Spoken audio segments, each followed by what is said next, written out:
This is Jim Bish with the Americans in Wartime Museum. Today's date is 9th of June, 2019, and I'm conducting an interview with Bob Simmons at Reading, Pennsylvania Air Show. Bob, would you please give me your full name and where you were born? Well, my full name is Robert W. Simmons, Jr., and I was born in Easton, Pennsylvania. Okay, and what year? 1925. Okay, thank you. And what war or wars did you participate in? I was in World War II, and I was in the Korean conflict. Okay, thank you very much. Did you have any other, well, we'll get back. Were you raised in Easton then? Is that where you grew up at? No. I was in a boarding schools a good deal of my life, and so I was raised wherever school was. I went to school in North Carolina for a while, and I went to school in Princeton, New Jersey for a while. Okay. Did you go through all your high school years then? Yes. No, I'm sorry. I left school at the end of my junior year in order to join the Navy in World War II. Okay. I assume then that you were in high school when Pearl Harbor was attacked. I was indeed. What yes. do you remember about the Pearl Harbor, hearing the news about Pearl Harbor? Well, yes, of course I remember it, and I guess my reaction was somewhat contagious. I guess we were all extremely angry and very surprised. And although it's interesting, sort of aside, we used to sell, as I understand it when I was a boy, the United States used to sell a lot of its scrap metal to Japan. And my father used to say, years before the war, that we would get it all back one day. And I guess he really knew that the situation was tense enough that that's where it would end up. It's interesting that he had that foresight coming in. So you decided, did you enlist then when you were 17? Yes, I enlisted. So you decided when you, before you graduated, that you were going to enlist, and how did you pick the Navy? Well, for a couple of reasons. First of all, my father was in the Army, and I remember hearing about the trenches and the mud and no food and all the rest of that terrible stuff, which I didn't want any part of. And I knew that in the Navy, we would have a kitchen that went with us all the way, called a galley, of course. Mm-hmm. And I would have a bed of my own to sleep in, and it wouldn't be in the mud or in the trenches. And I guess that's probably the main reason why I selected the Navy. Uh-huh. And where were you in high school at? Was that New Jersey? Yes, I was in Pennington, New Jersey. And so was the recruitment center, where was that located at? Were you Philadelphia. In Philadelphia?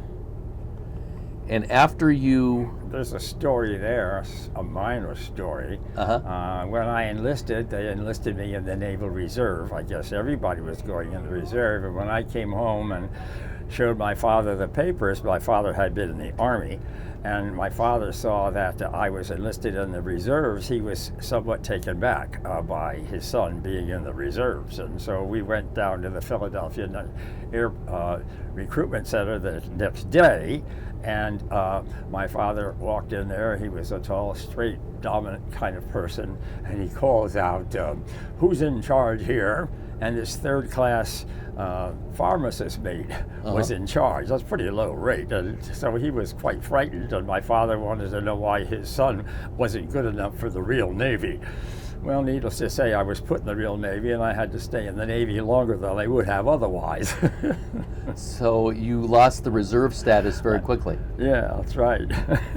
How soon was it then that you went to basic training after that? Oh, I don't remember. Probably within days or weeks. I don't know. And where did you go for basic training? I went to Sampson, New York. That was where boot camp was. Uh-huh. And how long was boot camp? Do you remember anything particularly important about boot camp? Well, the thing I remember about boot camp, and I guess a lot of guys probably had similar experiences, the first thing they do to you is take all your clothing away from you. And so a bunch of these guys are all standing around without any clothes on, and before we get all these shots and everything that they give us. And I backed up against a wall, and it so happened that there was a steam pipe that went from the up through the wall, and I burned my back, and so I spent the first 2 days in sick bay getting treated for a burned back. Not a good way to start out, huh? That's how I started my boot camp training. Yeah. And how long were you in boot camp? Do you remember? Was it 8 weeks? It was. I don't think it was that long, really. I'm not sure. Uh-huh. It could have been, but I really don't remember. Yeah. Coming out of boot camp, where did you go? I went to sonar school in Key West, Florida. And how long were you in sonar school? Again, what did you do in sonar school? We learned to operate sonar equipment, which was designed to detect submarines. Mm-hmm. That was what we did, and I think we probably were there for 6 or 8 weeks. Not an awfully long time, I'm sure. Yeah. And in sonar school, when you completed that, where did they send you next? I went to Galveston, Texas, and was put on a ship that wasn't totally built at that point. That's not good. No. What was not built with it? Was it seaworthy or just not fully no, equipped? it was still under construction. Mm-hmm. I think it was pretty much done, but we were there for I don't know, maybe 3 or 4 weeks before we. Now we were in Orange, Texas, and that's where it was built, and then it went down to Galveston to be finished. So you had to wait around for the completion of your ship. We were on board, but the welders all over the place, and really people carrying stuff in and out and all that stuff. Yeah. That's a new one. I've never heard of somebody on board ship while it's still not we were on board long before it was finished. Yeah. Were you two doing training on board then and getting updated on how things operated? Well, we were paying some attention to the equipment we were going to use, but mostly we were trying to stay out of the way of all the construction people all over the place. Yeah. So when you made it down to Galveston, at that point it was seaworthy. That's where we were commissioned. Yeah, that's where the ship actually was commissioned. When were you commissioned? Well, I've been thinking about that and trying to figure out, because I knew that question was going to come up, and I'm not sure. But I would have to guess that it was probably late winter. It would be 42, 43. So I would guess maybe January, February of 43. Okay. That would be my guess. Uh-huh. It was still winter time. I do remember that. So. Yeah. And what ship was it that you were? This was the USS Gunnison, okay. DE 795. So you are attached to the USS Gunnison, and I'm assuming, are you in the Gunnison throughout much of the war then? Oh yes, a good deal of the time I stayed on the USS Gunnison. So where does the Gunnison go, and what are you doing on the Gunnison? I was a sonar man, so our jobs, those of us who were sonar men, was to detect enemy submarines. That was the whole object of the DE. The DE was built specifically as an anti-submarine vessel. Mm-hmm. And everything aboard the ship was designed to accommodate our operation. So it was really what we were there for. And so we spent first, I think we were about a year or so, maybe not quite a year, but close to a year in the Atlantic, escorting convoys back and forth across the Atlantic. Mm-hmm. So that was the first part of our... Back and forth mostly to England at that point, it sounds like. Mostly to England. We would make other ports along the way. Sometimes we would make port at all. The convoy would get within a certain distance and we'd turn around and come home. We didn't always even go ashore. You'd pass it off to... Yeah, the local patrol. Local British ships, airplanes. And how large was the Gunnison? How many men do you? Well, we had about I think we had just about 180 men, somewhere around there. The ship was 1,600 ton. It was about 300 feet long and about 2 inches wide. Very narrow. Very narrow, yes. And what, as a sonar man, what are some of the things that you were responsible for day to day, and what are some of the things that you did? Nothing except maintain and operate the sonar equipment. That's all. Uh-huh. And there were 6 of us, I think, probably, which would give us 3 shifts. 3-4 hour shifts, and 2 men per shift. And we operated the sonar equipment, listening for enemy submarines. Did you ever have any signals come back? Well, that was unusual. It's interesting that you asked the question that way, because yes, on a number of occasions, I would say probably 10, 12 times, we might have, during that year, we might have had what we would consider fairly good contact. And there were occasions when we actually would go through the routine of charging and dropping our depth charges and hedgehogs and everything. But you're not allowed to say that you sunk a submarine unless you get material proof. We never got any material proof of any of the targets we hit, so we don't know. We kind of think, we like to think we got some, but we don't know. So that was probably around a dozen times that happened? Close to it, I somewhere would say. in that neighborhood. 10 or 12 times over that year, yeah. Yeah. This was when the wolf pack was at its most active, if you recall that history, and there were literally hundreds of German submarines all through the Atlantic. Yeah, yeah. So you were doing that for about a year between? Well, in the Atlantic, and then we Atlantic. went through the Panama Canal and went across the Pacific.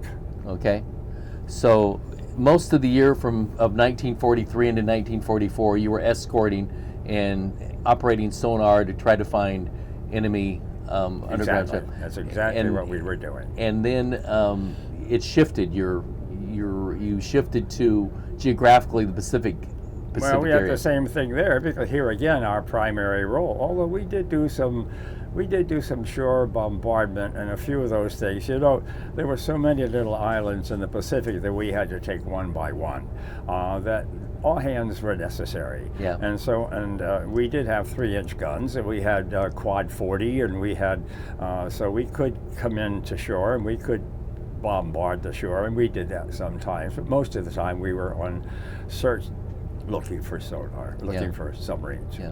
What was your first hostile area in the Pacific that you found yourself in? You know, that's hard to say, and again, my children are always asking me. We hit so many places, and so frequently, and it was so long ago. Yeah. I can tell you the names of dozens of islands there, but I don't remember which one I was at first and how long we were there, because it just kept going continuously. Yeah. Were you at Leyte and places like that? Leyte, oh my goodness, yes, we were in Leyte. That's in the Philippines. Yeah. Yeah. Oh yeah, sure, we were there. We were in Manila when the atomic bomb went off, and then we went to Tokyo Bay, and we were in Tokyo Bay when the armistice was signed. Then we went back to the Philippines with a group of Japanese destroyers. All of the armament had been taken off of them, and we came back. We brought them back, escorted them back to the Philippines to pick up the Japanese military people whom we had captured to take home. Yeah. So that was interesting. Were you ever close to, I know we're getting into 1944, it appears, when you were in the Pacific Theater.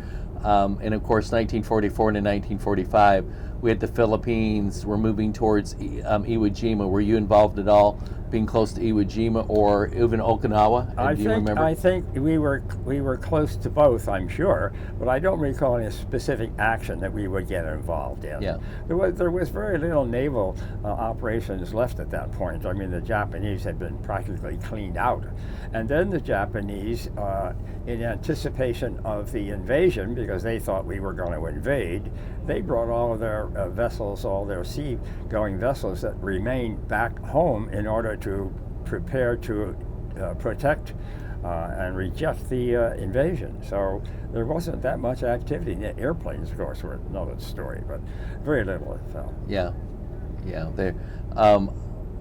How much did you pick up much sonar activity in the Pacific Theater as much as you did when you were in the Atlantic? Or was there? We picked up some of the most beautiful schools of fish that you would imagine. Beautiful places full of fish. No, I don't think we ever got a sonar contact that was valid in the Pacific. Yeah. Yeah. So things changed a little bit. Well, with what you were their doing. submarines were all gone too. The guys that got there ahead of us, they took care of their submarines. Right. So yeah. there weren't many left when we got there. Yeah.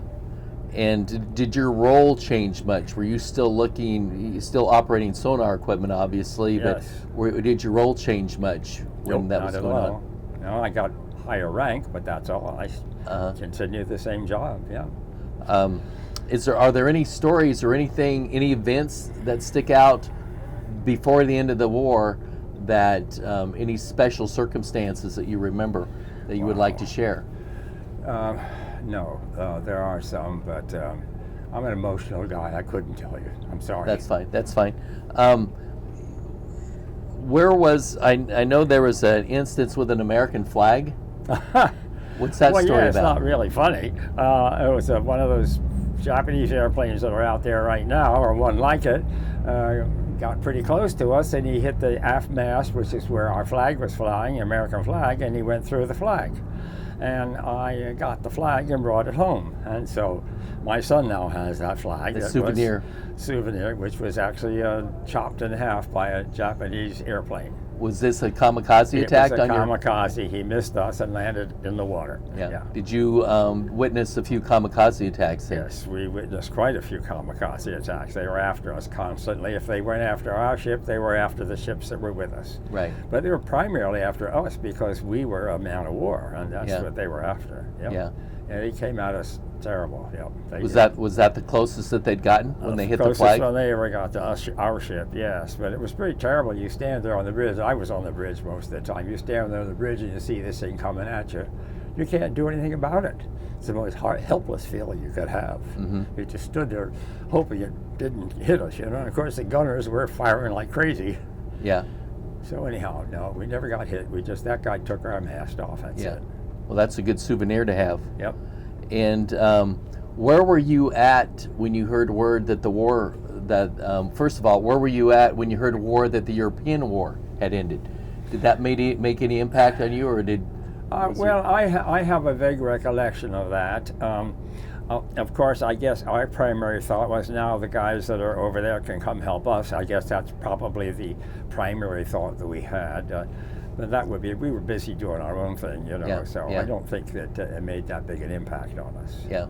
How about when you found out that the Japanese war had ended? Where were you located and what was going on with you at that point? We were in the Philippines. We were in Manila Bay. Mm-hmm. And it was just a very exciting experience, of course. Extremely exciting, yeah. Did anybody have leave for a day, or how did? Oh my goodness, no. We were. You couldn't go ashore then. There were too many Japanese snipers still up in the hills. Uh-huh. We could go ashore sometimes during the day, but you had to be back aboard by 1600. That's 4 o'clock in the afternoon. Uh-huh. Couldn't you stay out there? Yeah. How did your life change after the war, as far as going into a post-war, still being part of a war effort, but you're on a ship now that's in post-war? How did things change? Well, that's interesting. I got transferred after the signing of the Declaration. We were there when that happened, and so after all that, and then after that, we escorted a number of. That was kind of a very moving experience, moving the Allied prisoners out of Japan and bringing them. I guess they brought them. I don't know whether they took them to Okinawa or where they took them, but anyhow, they brought them out on these ships, and we escorted those ships, and that was something to see those guys. Really, mm-hmm. Very moving. Mm-hmm. But anyhow, so that was quite an experience, seeing those guys and knowing what they'd gone through. You see pictures of these guys who really looked like skeletons. They really did. Yeah. They really were. Yeah. It was really something. Yeah. So anyhow, after that. So you were at the Philippines, at Manila Bay, and then you went to Japan. We went to Japan. And escorted those POWs, Allied POWs back. On troop ships or hospital ships, I forget which. But the guys who were the prisoners or the ex-prisoners who were immobile, they would be all standing along the rail, waving to us and stuff. So we got to see quite a few of them. Then after that, I got transferred. It was kind of interesting. The Navy sent an order to our ship to transfer one sonar man, and there was no indication of who was to be transferred. So we drew lots, and unfortunately I was the guy who got the short stick. So I got transferred to an aircraft carrier. They don't have sonar on aircraft carriers. That's where I was transferred to. So you had a skill that wasn't needed. Not at all. And what did you find yourself doing on the aircraft quite carrier? a rocket. They made me the master at arms of the mess deck. And that was a real racket, let me tell you. Huh. What was the ship that you were on? Do you remember? Yes, Palau was its name. It was Okay. a CVE. It wasn't even a full-fledged aircraft carrier. Uh-huh. It was a CVE. And as a master of arms, I was a police chief. That's what it was, really. Yeah. I was the master at arms on the ship, and I was in charge of discipline among the enlisted men, which was kind of silly because what did I have to do? But it worked out pretty well because if anybody who has been on one of those ships sees this, they'll appreciate it. One of the things I did, of course, was to direct the work crews when they brought fresh provisions aboard. So if and I should preface that by saying that the, what do they call the weathermen? meteorologists. The meteorology department was air conditioned. Most parts of the ship were not. But this part was, and so I used to hang out up there with those guys because I enjoyed, we were in the Pacific, don't forget, so it was nice hanging out with those guys. So back to provisions. So here comes a seaman with a case of oranges on his shoulder. So instead of following everybody else, I would tell him, no, you take that up to the, where am I going? Meteorology? You take it up to the meteorology. And so all the boys and I would have oranges when we wanted them up meteorology, or grapefruit, or whatever it came across. That was one of the nice parts of being the master at arms. And the other part was simply that I had to maintain discipline, but that was not a problem. So that was it. So how long after the war did you get transferred over? You mean to the aircraft carrier? Yeah, to the aircraft. Well, I don't remember the time element involved, but it probably was a few months. A few months. I don't remember. Before you were transferred over. I was sorry to leave the Gunnison. Yeah. And how long were you on the aircraft carrier? I was on the aircraft carrier until I was discharged, which was in 1951. So you were out there quite a while then, after the war. Oh, wait, no, I'm sorry. I messed up on that. When I was on the aircraft carrier, which would have been, 1945, maybe into 46, I don't remember. Then I got discharged, but I joined the reserves. Okay. And since I joined the reserves, I was called back into the service. And then that was a different ship I was on that time. So then I was called back into the service for a year. Okay. That was 50 to 51. So after the war, and after you were on the aircraft carrier, then they discharged you. And between the time you were discharged until the time that you were recalled, did you go back home to New Jersey, or where did you go? I went back to school. Back to school. Back to do my senior year. Okay. So I could have a high school diploma. So I went back to school. I went back to Pennington, and I graduated from Pennington then the following year. So you graduated in probably, 51 from high school then? No, it was like 40. Okay, 47, 48, somewhere around there. So you had like a 4 or 5 year gap that you were serving your country, then went back and got your years of high school. Yep. And then after you graduated from high school, 2 or 3 years before. Then I went to work. I went to work for the Associated Press had a division which they called Associated Features Syndicate, they called it. Is that the name of it? Yeah. And what it was a group of men, of which I was one, who would go to little small town newspapers, represent that newspaper for a day or two a week as their ad man, and solicit advertising for that newspaper. So that was what I was doing, and I was representing 4 or 5 different newspapers, and I would go in there and I would go visit businesses in that town, say I'm from the Catasauqua Dispatch, and we'd like to get you involved in advertising, whatever, and that was what I did for that period of time until they called me back in 1950. And June of 1950, the North Koreans marched into South Korea, and September 1950, I was back in the Navy. Shortly afterwards, they recalled you back in September 1950. Yep. Where did you have? Where did they They Play put me sheet. on the USS Marsh, which was another destroyer escort. It's Marsh, M-A-R-S-H? Yep. And the funny thing was, it was, well, I guess I should say the propulsion system on the DE was turboelectric. And all the power, the propellers were run by everything was run by electricity. So the destroyers had a humongous electrical capacity to generate. And so the Marsh had been converted to supplying power to wherever it was needed. Mm-hmm. And so we went to a small island in the Pacific, and I couldn't tell you the name of it. And we had this humongous cable, reel of cable on the ship, and the cable was reeled out onto the shore, and we were anchored, and there we sat. And provided electricity to whatever was going on the shore in this deserted island. There we sat. And I was there for almost a year, and then I got transferred back to discharge and got out. Was there an Army detachment on the island? I guess so. Must have been of something that needed the electricity. Never went ashore there. Well, when you were sitting there for almost a year, what were some of the things you were doing on the destroyer? They didn't have you doing much, just sitting there and doing what they needed with electricity. You need electricity. Nothing. And I was a sonar man still, okay? Yeah. Still a sonar man. On a destroyer that doesn't have sonar. Right. Well, it had sonar, but we didn't use it. Okay. Yeah. So that's what you were doing when you were called back from about September 50 up through 1951? That's what you call the real sensible logic of the United States Navy. Yeah.